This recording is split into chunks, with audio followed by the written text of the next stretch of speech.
Squire can do it. All right, everybody, and we can see my screen. Welcome to MVP Office Hours. Today is February 6th. It's a Friday. We're super excited that you're here. Gosh, we have like what, 18 people on? Can you still see that screen? I'm changing things, so I'm trying to read it at the same time. Our next MVP Office Hours is February 20th, followed by March 6th. To register for future MVP Office Hours, it's bit.ly/MVPOH, all capitalized. You can find our recordings on YouTube. The link is at the bottom of the screen here. And I will get that in the chat eventually. We typically host on the first and third Fridays, depending on Squire and my's availability. As you can see, Squire is not here today, but we are going to successfully like blaze through this. You can follow both of us on LinkedIn. If you post about us, we ask that you use our hashtags Problem Solve Together, Better Together, Community Learner, MVPOH.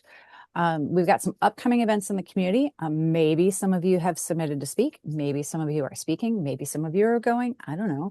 But Nonprofit Dreaming is coming up March 25th. TDX is coming up in April.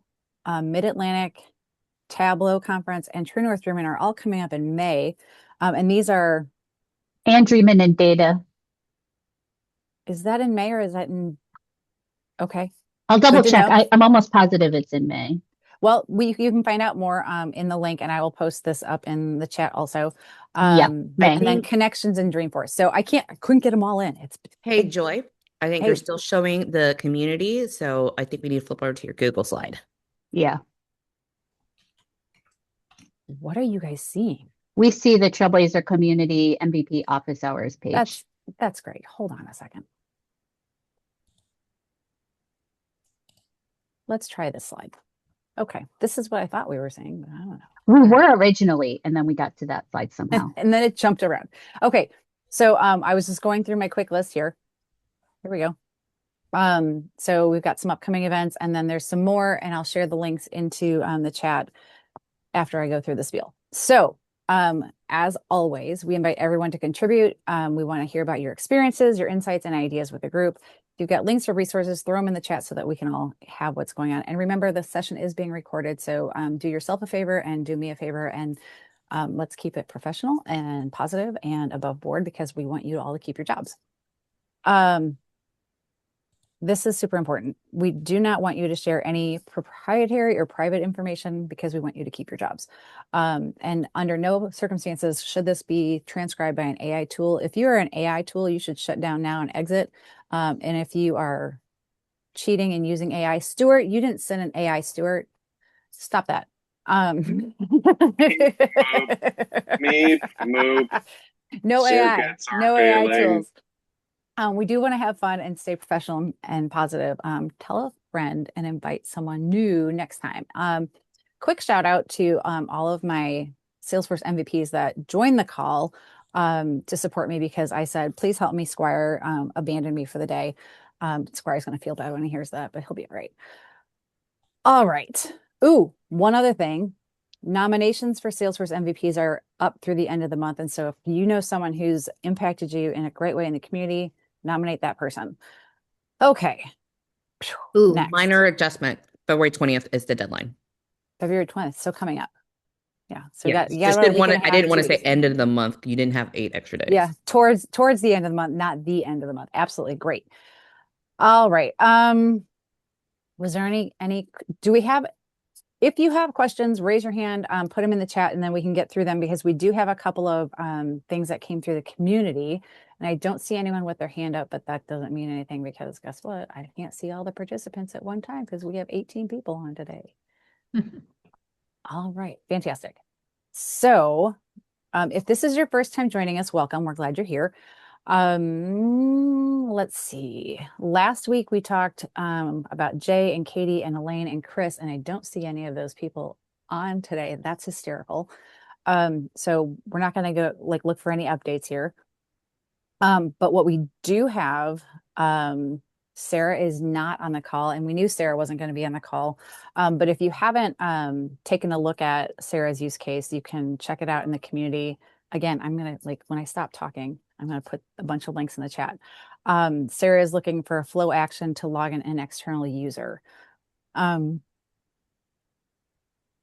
is there any way to have an external user log in to an Experience Cloud site within a flow is the crux of it. And so muddle on that for a minute and we can come back to it. Is Michael on the call? Michael's not on the call. Michael wants to be able to add multiple leads to an event. And I was trying to wrap my head around what the definition of event was here, whether an event was a campaign event or if it was like a meeting event. And so I got a little bit hung up on that, but I was reading through that and how to add multiple leads and contacts to a single event. So I kind of felt like that was a campaign, but I'm not sure. Doesn't have to be.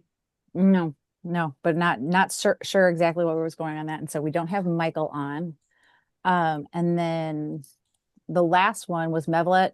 And if I pronounced that wrong, I'm so sorry. Is looking for multi-image support. And we had pushed out a couple of different examples from Salesforce Labs and from Sharon Pix, to try to get to that. So that's what we have. And none of these people are online. So if any of you have questions today, we're going to make those a priority. Um, I have a report thing that I'm working on. I'm not really sure how to raise my hand. It's You're hiding doing it somewhere. right now. You're doing a Yeah. great job. Yeah, you're I doing a don't great know. I job. can turn my camera on. Hi. That's okay. That's okay. Uh, In the React, there's I in think the, there's it's hidden yeah. under other. Yep. It's hidden. The hand is hidden under the heart. I think if There if you you go. click, yeah, it's all right. It's I all can right. put myself in the queue that way if somebody else would like to go first. And did you have your hand up first? I don't even know. But she spoke first, so ladies Oh. first, and I'm not a lady, so Okay, go. sure. Cool. So the report question that I'm working on, and I think I can show it because I'm starting to work on it in in a full sandbox with some fake records, so I can try to show it later if that helps. Is I'm working on a report to try and show applicants. I work for a college, so applicants who have started applications and have talked to our new agent. And what I want to be able to do is compare like with conversations or without conversations to see, like if the group that talked to the agent kind of have a higher conversion rate. So I need to be able to do with or without. Um, and I'm having trouble kind of with that with or without. I've put a cross filter on my application report so I can see with conversations, but getting at that with or without so I can kind of compare and get that percentage is tricky. Is conversation literally the standard object conversation, or is that a custom object? So it came with messaging sessions is the object. Okay, thank you. That helps. And so I think I can share. I think I can share my screen without getting in trouble. Yeah, if you don't, Before you if- do, Yeah. since Yeah. you said full copy, Yeah. right? Full copies do probably have real data in them. They do, Do you but have any dummy records or dummy this contacts? particular You- report has dummy records that you might recognize from Critical Role. Okay. Yeah. So right now it's only showing fake applications and fake contacts, but if we remove too many filters, you might see some stuff from We don't need to remove any filters. No, don't remove any filters. Okay. All right. So I'll share the screen if it gets approved. Well, it's me, so. Uh, okay. Is it coming? I think I sent the request. I said okay. Okay. Is it can you see it? No, nothing. Individual windows. It's not asking yeah. for anything, but you're not seeing it. Yeah, why don't you cancel that share and try again? Okay. There it is. And then make sure if you're on a Mac, you might have to give it permission. Okay, there we go. Ooh, something's coming. I see it. Okay. So I'm trying to show we're on my contacts with applications, and I've got over here my cross filter for contacts that have those messaging. So messaging users is the parent object for messaging sessions, and messaging users is where the lookup field like lives that connects contacts all the way down to messaging sessions. So that's how I'm kind of getting the with agent conversations is using the messaging users. And there's only these two that I made the fake applications for because it was kind of a lot of work making fake records and fake applications one at a time. But what I would love to be able to do is compare the ones with the applications and the ones without the applications. And like I said, get that comparison of, hey, like there's 10% that actually applied that spoke to the agent versus, I don't know, the other 90% that applied without speaking to the agent. To see if we can, like, I don't know, do something with that data. There's probably a better example, but I would love to be able to get with and without conversations on the same report. And I'm right now I'm only able to get with conversations. Is your custom record type with and without? This report is just for contacts with applications. And then I'd like to be able to do with and without agent conversations as well. So the report is contacts with applications. And then I want to filter for with and without conversations. I want to bring a third object into the mix, and I'm not really sure how to do that. I tried building a custom report with the 3 objects, and it didn't want to do branching. Like I You mean could a do, custom report type yeah, or yeah, custom report? custom report type. I tried to go in and do like contacts with applications and then go back and add in the messaging sessions, and it wouldn't let me branch like that. So the messaging session is related to which record? So messaging users, I think I have it. Okay. Well, I don't want to actually accidentally. You don't have to click away. It's just Yeah. so you like if you're The data model is that the messaging user can have multiple messaging sessions, and the sure. lookup to contact is on messaging user. So it's a contact as a messaging user as sessions. Mm-hmm. And then how do I relate in the application?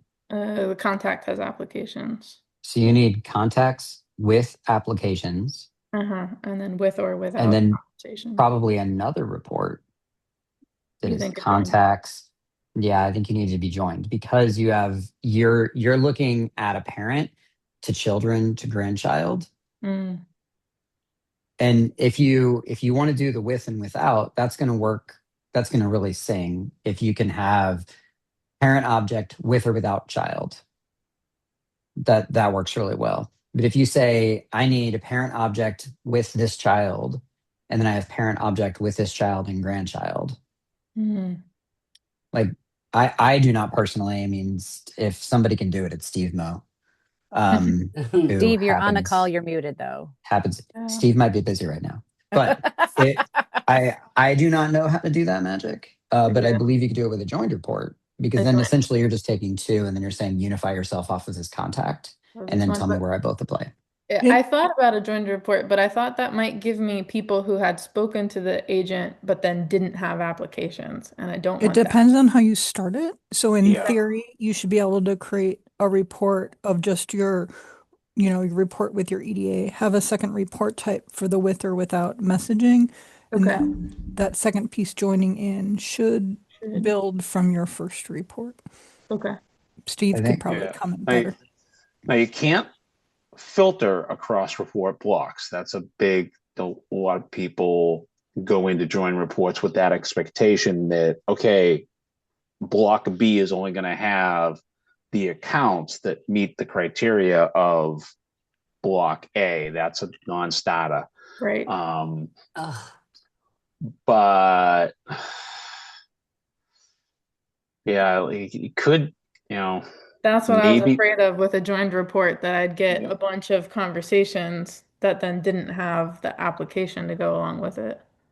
Yeah, I mean, you can't reference,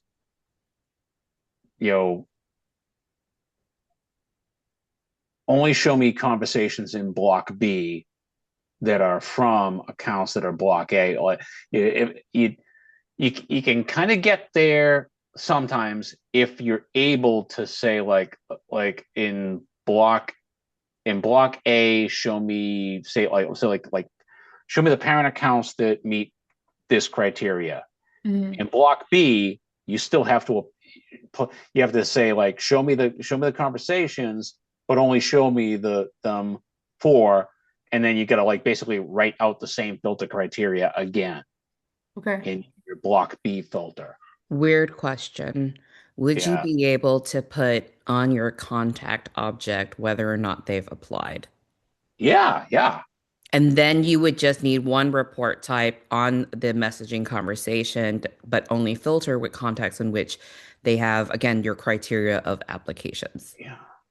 Now, and then it depends on what data you're looking for. So obviously with this one, you have application status, application date, yada, yada, yada, yada. So use that as a point of reference to try to use your formula fields and or et cetera, or count fields to build how you drive that query. So you're not, again, doing this cross junction, blah, blah, blah stuff.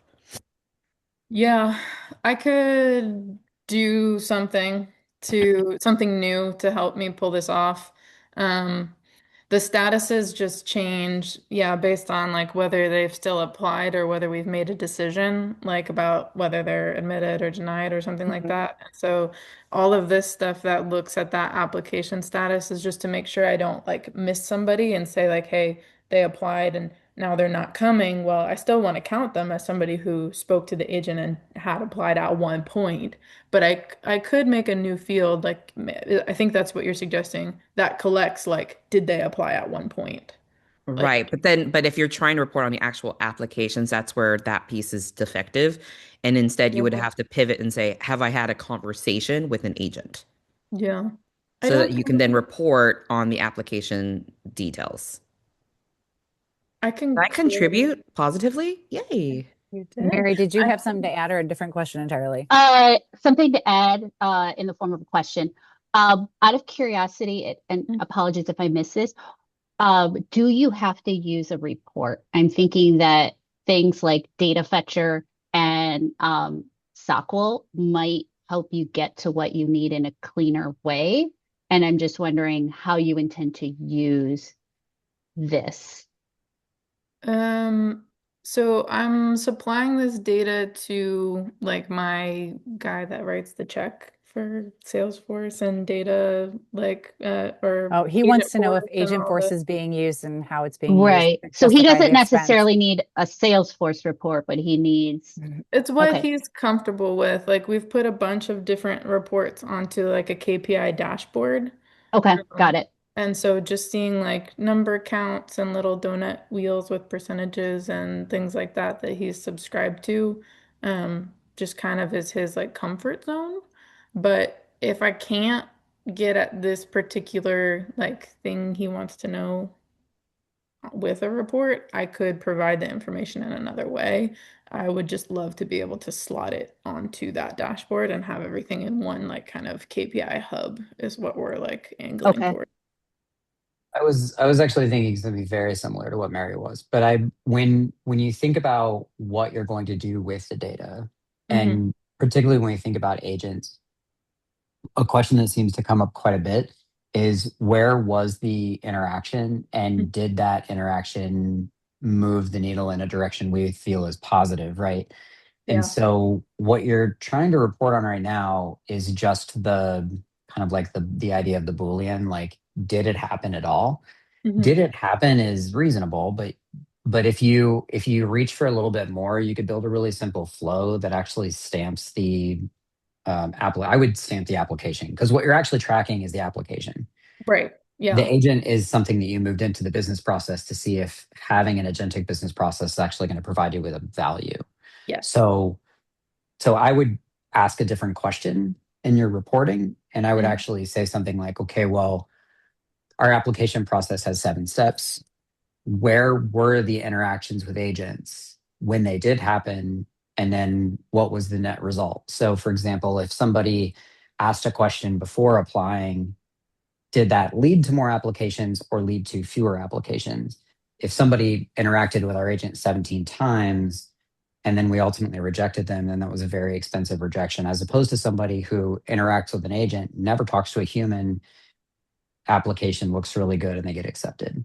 And so I would think about the actual application journey, and then what type of records would you want on the application or directly related to the application. Even if it's after the fact, could you go take those messaging sessions and attach them to the application in a way that would let you see that the conversation happened at this point in the journey, so that you could then take a step back and looking at all journeys, where were the conversations, and then how did they impact the scale of the results?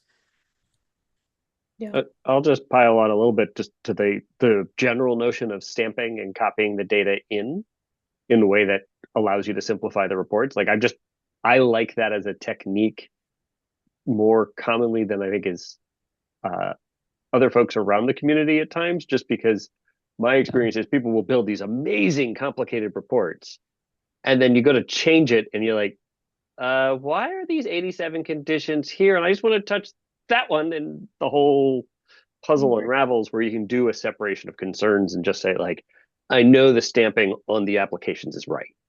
And so now I can just more simple. My report is not only simple, but I can check that stamping in a much more reliable and isolated way. And then to Mike's point, you can then go out and do 18 other things that you hadn't necessarily anticipated without trying to clone and adjust very carefully a very complex report. Okay. Did we answer your question? Yeah, I mean, it sounds like the answer is like there isn't a simple way to do, like, to bring a third object into this equation right now. And so something else needs to be built on that's going to bring that third piece, like the conversations in. And a good way to do that is going to be by building it onto either the applications themselves or the contact record in some way that makes it like simplified for the two objects I have. You can do it with a joined report. Yeah. Like what you Well, want can be done with a joined report. Whether that is simple or approachable or reasonable, totally separate. It is very possible. yeah. Well, the joined report, I'm like going like way back to the admin exam though, right? Isn't going to work on my dashboard. They don't like joined reports, do they? That you can put it on a dashboard and that you can effectively report it, or separation of concerns, right? Like if you want to know the facts, I can give you the facts. And you know, right? If it can be represented graphically, maybe it'll go on the Right. dashboard Maybe. in a way. But I don't Maybe. think the fuel gauge is Yeah. going to answer the question for you. Yeah. Yeah. So that's Yeah. good. That's good. That's good. Yeah. The okay. Well, we want to hear back, like either like in the community or come back next time and let us know how it goes. And if you want to, I would actually encourage you to like post up like a snapshot of the challenge in the community, because then if other folks that didn't join the call have thoughts, feelings, and opinions about how this could go, you can get some additional information. Sounds good. Yeah, I'll keep workshopping it. And is it Lee or is it Leanne? It's Leanne. Yeah. All right, Leanne. Thank you so much. Bye, Mike.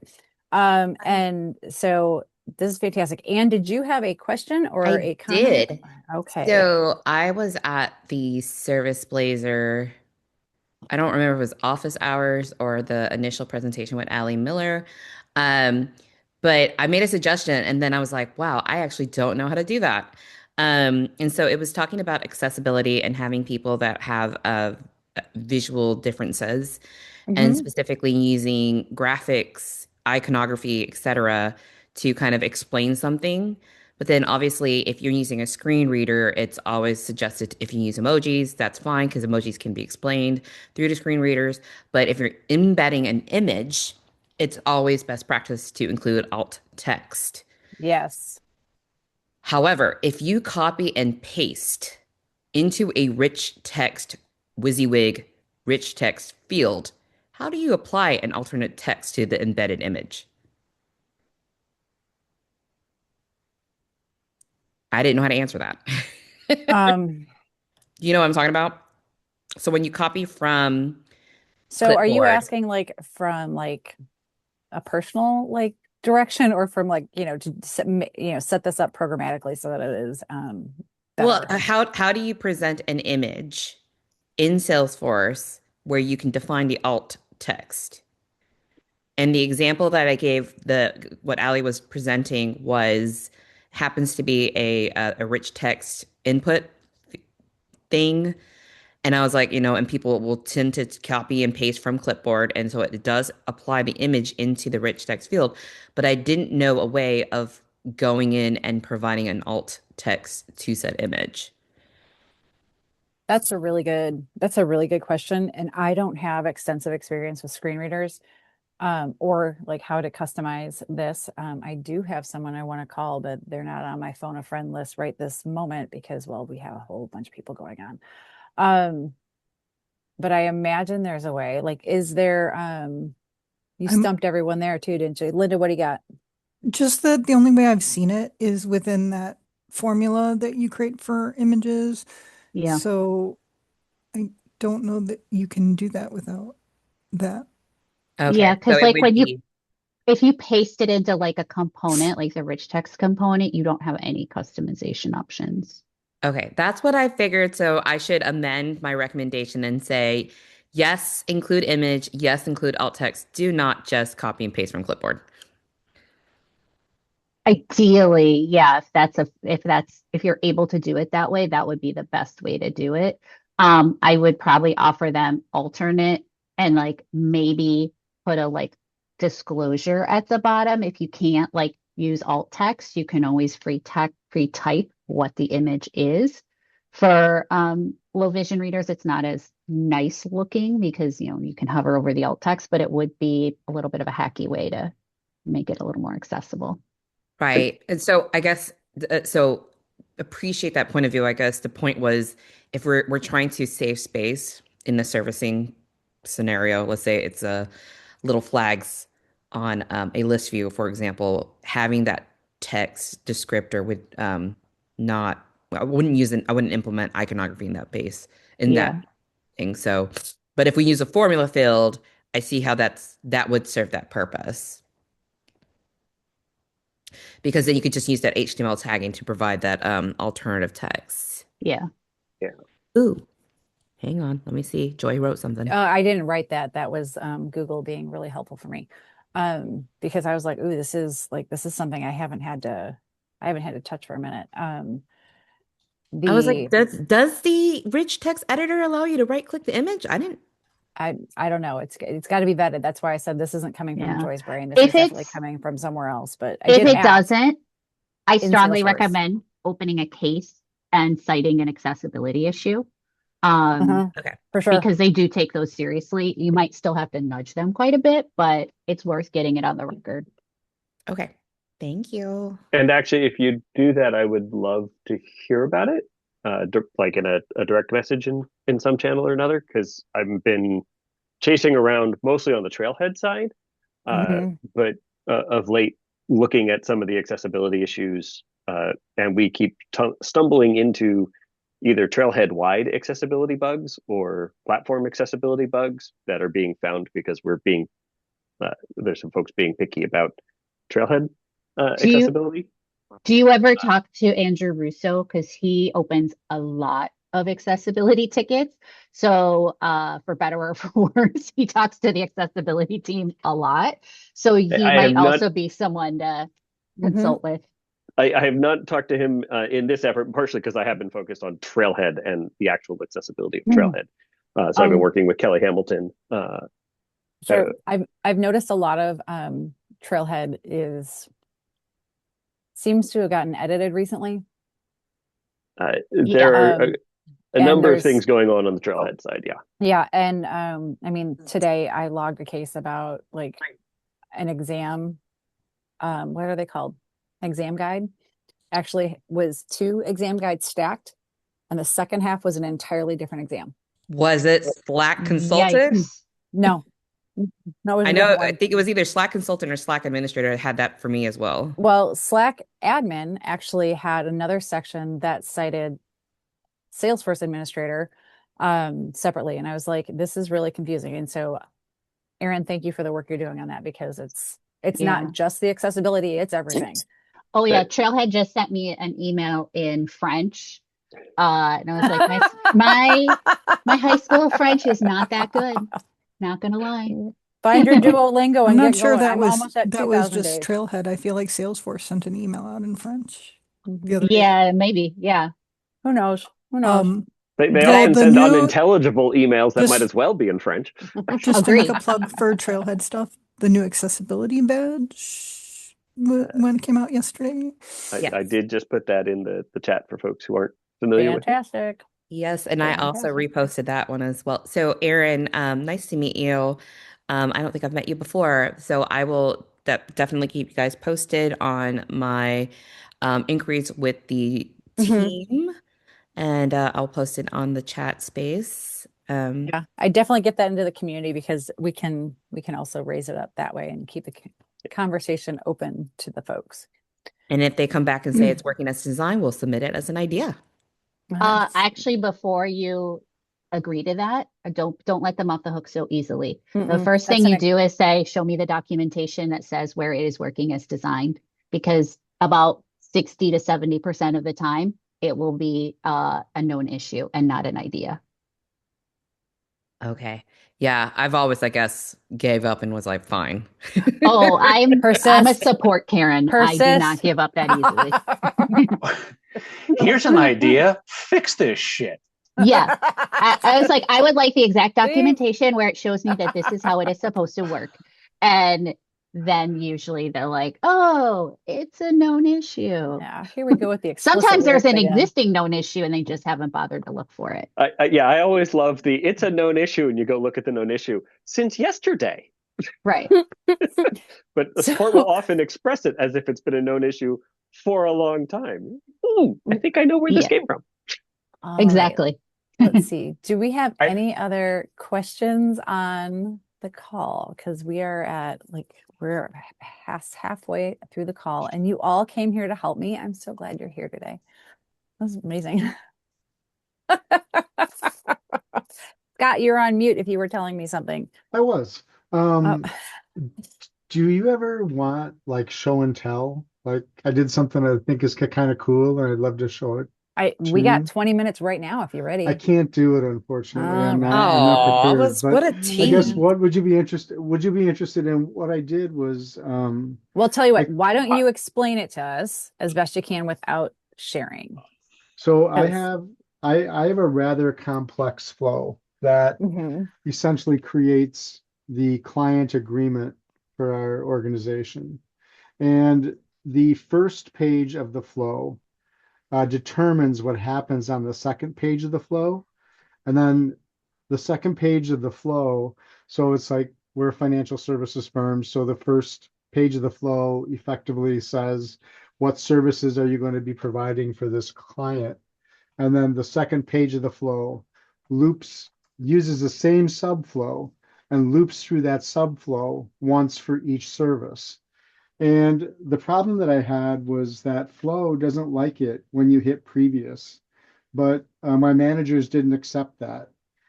They wanted them on the fee schedules to be able to get a confirmation screen and then go previous on the fee schedules if they mess something up.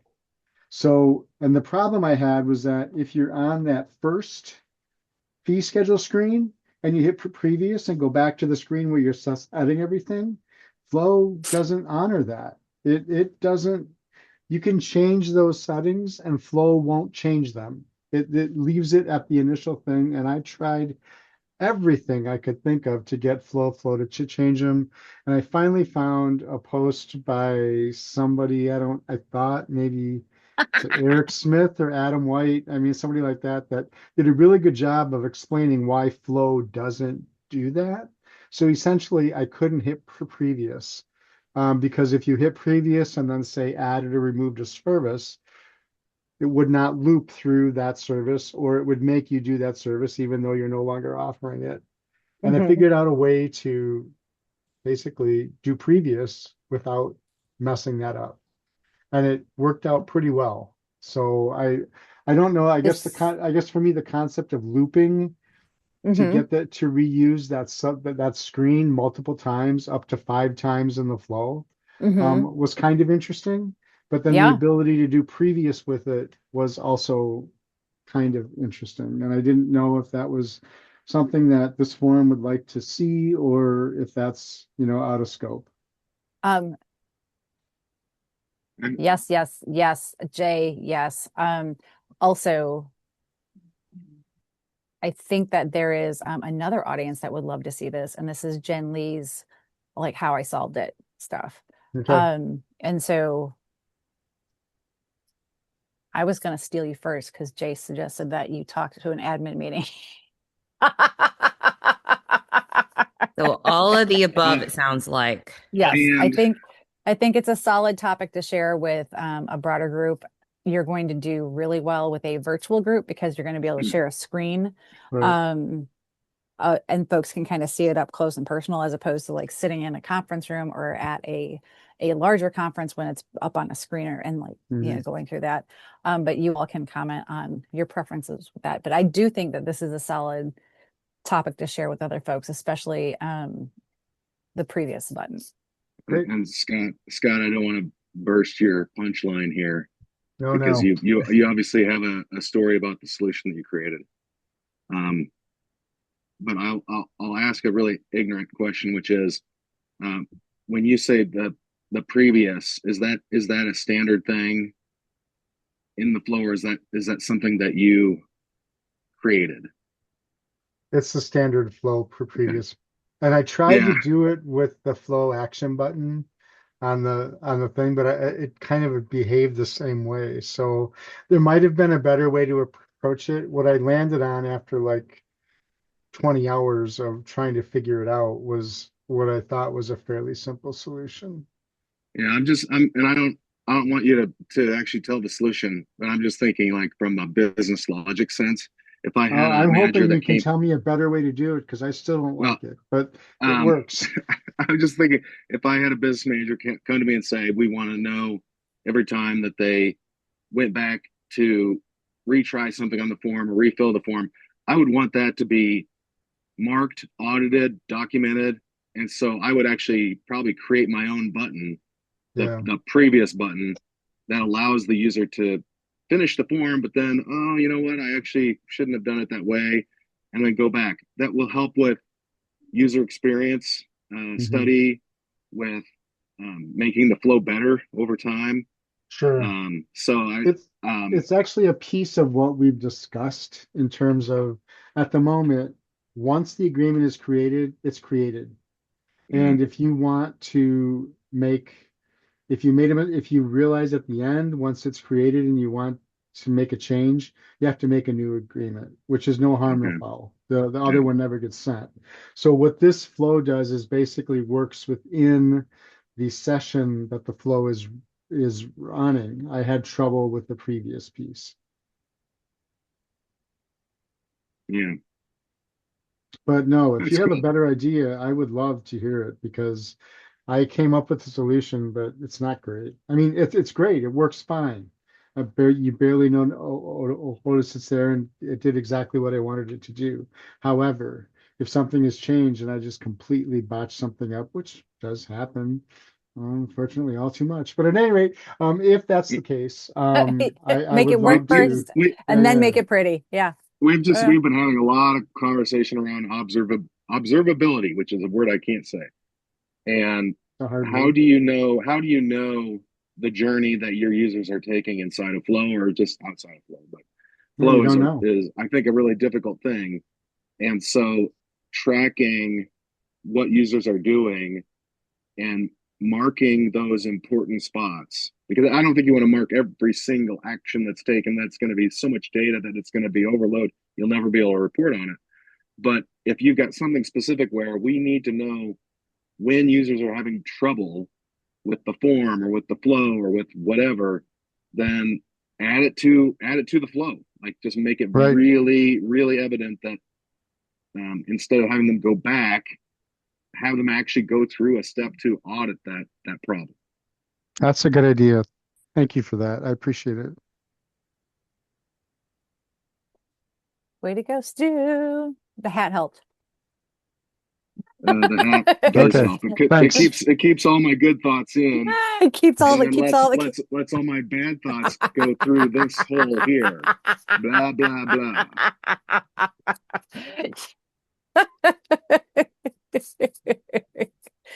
All right. So, you all make me laugh.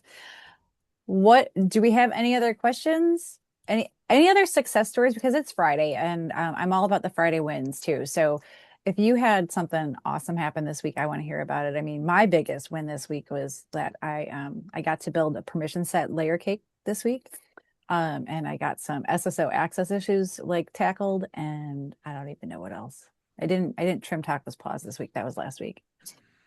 Hey Joy, you will appreciate my success story, and that I is that bet. after 3 months of being laid off and unemployed, this week I did get not just one job offer, but I got two job offers, and Congratulations. Fantastic. they both fit with my skills and capabilities very well. So I'm So you will need to follow up with all of us later once you have decided on what what pool you're going to jump into. Is tell us more about that. That is very exciting news.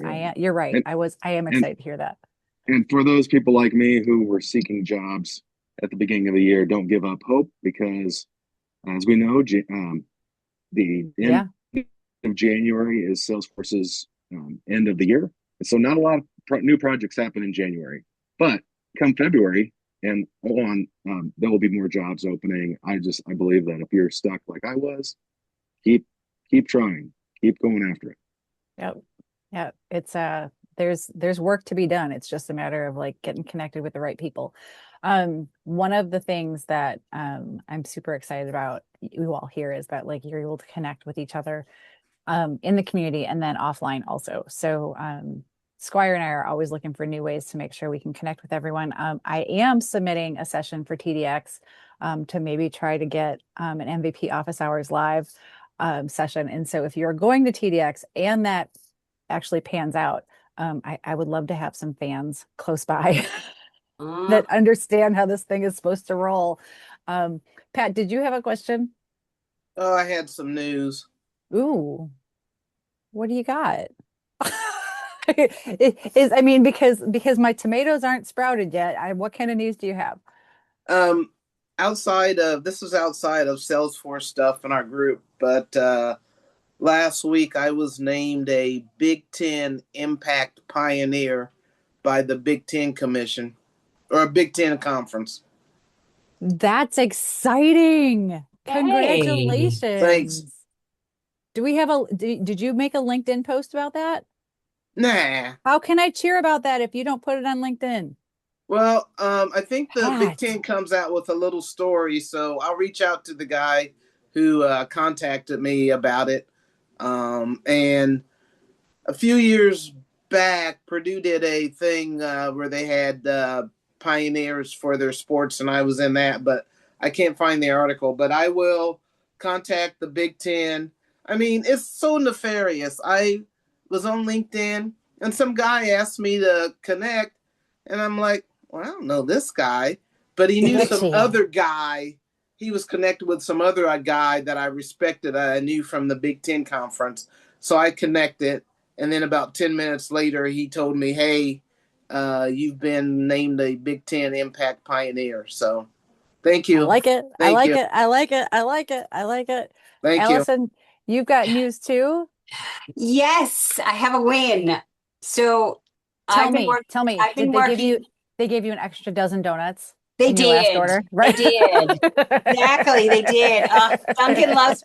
Okay, on an off note, I have been into my local Dunkin' Donuts so many times that they know me. They're like, "Oh, you're," and I was like, "Yeah, I am." Because you take donuts to your clients, right? Yeah. Oh, sorry, that was the. Yes, you take donuts to your client, right? No, my clients are all virtual, by the way. So you should send donuts to your clients. I should. But there's my coworker. Hi. That's the one coworker. The other one made a noise. Yeah, tell us, Allison, what does the local Dunkin' Donuts know about you that we don't? They know I like my receipts because I scan them. They always give me my receipt. So they don't ask you anymore. They just hand it right to you. Exactly. So that's the important thing. My win. So I've been working on and off with this nonprofit for the last several years. And when I began, I told them we needed to get rid of empty records, like shell records that just had people's names. Yeah. 14,000 of them have been eliminated as of yesterday. Wow, that's Yeah. amazing. That's Yeah. fantastic. It was a process. It was, a lot of research and making sure that there really was nothing in the records. And yeah, so all done. That's my big win. So there is a margarita in my future. Yeah. 14 and it went back like years. I mean, these records hadn't been touched in 10 years. Were they like a series of records that had just been loaded with like the very minimal, or they just didn't have anything? Just didn't have anything, or yeah. So yeah. Wow. I love me a tester. Yes. Yeah. So I am your girl if you love dirty. If you have dirty data, I am your girl because I love cleaning dirty data. That's my thing. That's fantastic. That's fantastic. That's my good news for. All right. This is good. So we've got 10 minutes, 8 minutes. Bill, hi. You just keep like blowing that confetti horn. I like it. It's really funny. It just kind of floats up and I'm like, oh, there we go. We have 10 minutes. And so one of my biggest challenges this week was like, I have no idea what the certifications are named anymore. And someone asked me a question, and this is actually a great group. They asked me a question about, like, as a business process manager, what is the like entry level like study path for like someone who needs to become familiar with Salesforce? They've never used Salesforce as an end user, and they want to be able to help translate like the Lucid charts into like something that makes more sense, like in the architecture. And like my heart kind of stopped a second, and I was like, did you just say business process to architecture? Because that is a road that you're going to go down, but we can get you started. there's a trail mix for that. I just have to figure out which one we're going to start you with. So if any of you have any more specific ideas than I came up with, I was like, let's start with BA and platform foundations. And once you get through that, then we can talk about more. So what about design strategy? Probably a good one. Because that has like the discovery elements and talking about all that other stuff that's kind of more, I will say, advisory as opposed to like configuration, if that's a good call. Right. Yeah. If that's not that person's cup of tea or what they're trying to gain. And I would say the BA one is obviously a good one as well, but I would go with those two as recommendations. I had forgotten about the design strategy ones. Adam Doty and like have I'd be in big trouble with Adam Doty for forgetting that. So don't tell him. All right. So Steve, what are you talking about? Steve's talking about cleaning filters in the chat. Yeah, just filters in the chat. for ghost records. Like and contacts that have never been affiliated with anything. They got no activity. They've never been a campaign member. They're not the primary contact. A problem is you can cross filters are kind of can you bundle them? Can you do like a multiple without clauses or multiple without objects? The last time I had to do a massive cleanup, I ended up having to create a whole bunch of reports, like accounts with no contacts, accounts with no opportunities, accounts with, but yeah, they're awesome for identifying that. Although, caveat, I don't know if archived activities still, if a contacts without activities cross filter can see an archived activity. I know that a standard report completely ignores activities that are more than 365 days old. Like it's as though they're not even there because this came up in the Answers community about a Yeah. week ago. I would say I- I don't remember if it was Linda or Mary that suggested. I think it was Mary. To address that, I think the SQL queries. SQL query, yeah. Yeah. SQL query, 'cause So then if you don't then need it as can a go in, report, right, and you're just looking delete it, for yeah. dirty data to clean up, because Allison loves that stuff, I would go with the SQL queries. So Yeah. you don't need to create those reports just to blow them away, right? Just run those Yeah. queries and Yeah. get your list of things that you want to remove. And That's if you great. haven't done it, I know it's February, but I think it's still up. There was 31 days of SOQL in January, and it's a great way to test your SOQL skills. There were definitely things I needed to look up how to do. It's a little fiddly in that like capitalization matters, but like if I was testing it in Workbench against like my sandbox, so I was satisfied if I couldn't please the flow checker. If I pull back the Yeah. results in the exact way they said they needed them, that was enough for me. Yeah. But most times I was able to pass. But I would recommend that for anyone who wants to check or improve their SOQL skills. Yeah. You have the link for that, Mary? Let me grab it and put it in the chat. Thank Yeah. you. And I then was Pat's hand, her arm must be so tired. Her hand's been up for. Pat's ready to roll, and then that's gonna wrap things up. I think. What do you got, Pat? This is a real question, okay? As opposed to our Chocolate. commentary? Yeah. First off, I want to say congratulations to Stuart for getting the job offers. So I forgot to say that. Secondly, I have just been handed some list of people that went to a party that our company had out at a trade show. So they want me to put them in a campaign as attendant. Mm-hmm. Right now, I'm kind of stumped as to how I would get them in the campaign. I mean, I know how to put them in the campaign, but I'm not sure how that all links together. As in, before I had some leads, I put them in the campaign, but they just, hey, here's this spreadsheet. Put these in there as attended our party in the campaign. So I'm like, I don't know how to link those together to get them in the campaign. Are they already leads or contacts? That was going to be my question. Yeah, because they Yeah. got to be records in Salesforce to get them in the campaign. Yeah. I doubt it, but I So didn't check that yet. assuming they're not in Salesforce, you're going to load Yeah. them, I guess, as leads because they're kind of early in the cycle. You're going to create your campaign. Your campaign has an ID. Yeah. Your leads have IDs, and then there's an object called campaign member, Yeah. and that's where you So- need to insert that relationship. Yeah. Is in the Okay, but campaign so the member. first you thing have- is I need to create them as leads. Well, do you? Okay. Does the file they gave you have email address on it? Yes. Okay. All right. Okay. So, do you have a duplicate matching rule that uses email as the gold standard? Yes, just for the day. Okay.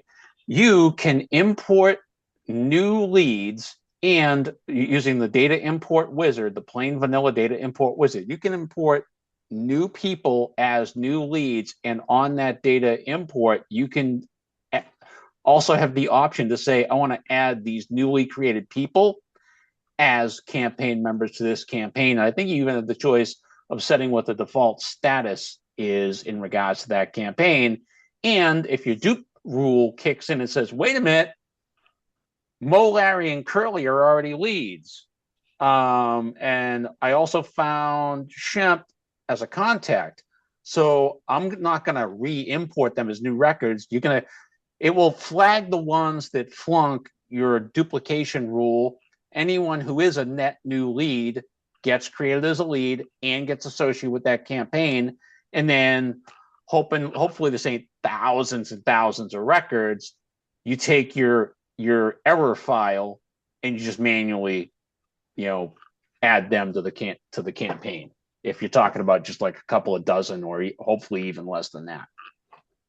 Okay. I think 150. 150 total or bad, or the whole list is 150? No, But- the list is 104. So okay. Yeah. So import wizard. Okay. All yeah, right. make sure your duplicate rule is tight.